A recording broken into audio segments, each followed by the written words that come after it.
Je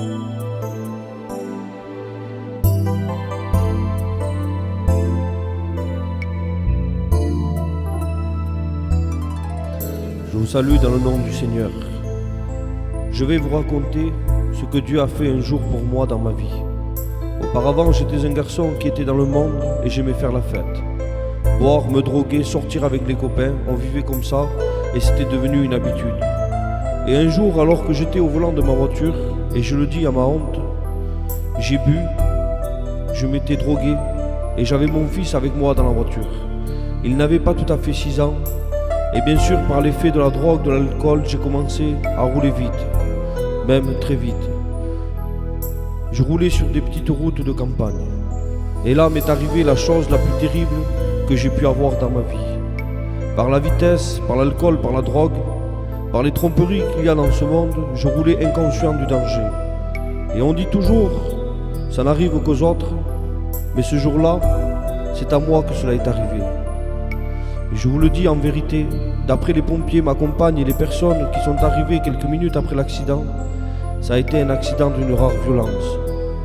De ma part, bien évidemment, je ne me souviens plus de rien.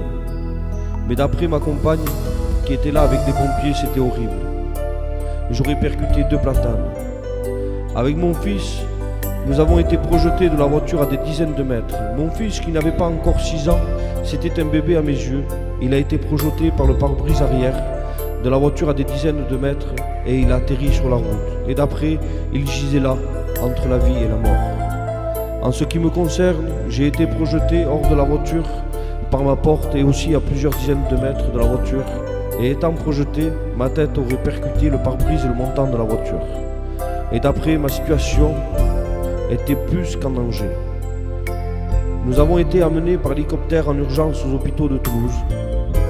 Vous qui m'écoutez, parents, jeunes, moins jeunes, essayez, imaginez-vous les souffrances, les douleurs, les pleurs, les pensées que ma compagne a dû avoir, les angoisses qui ont dû commencer à venir dans sa vie pour son fils et son mari.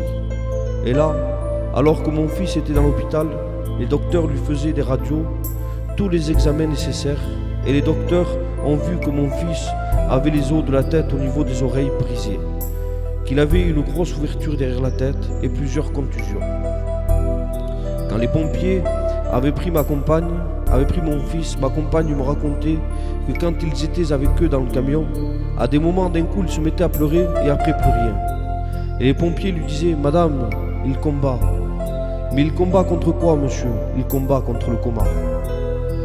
Suite à ça, des coups de téléphone ont été donnés un peu partout, à plusieurs églises, et ils ont prié pour ça et ont demandé à Dieu. Et Dieu les a écoutés, car mon fils, 2 jours après être rentré à l'hôpital, il était sorti d'affaires. Pour moi, ça a été un peu plus compliqué. Suite à l'accident, je suis tombé dans le coma avant d'arriver à l'hôpital. Et d'après les docteurs, c'était un coma léger, mais qui par la suite est devenu un coma vraiment profond. D'après les docteurs de Toulouse, j'avais le cerveau qui baignait dans le sang. J'avais dans la tête, au niveau du front, un trou, dû à la violence du choc.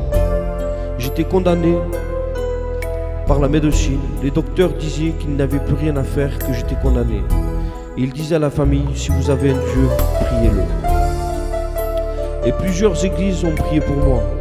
Mon oncle, qui est aujourd'hui serviteur de Dieu, était venu avec son ancien à l'hôpital et tous deux avaient prié pour moi.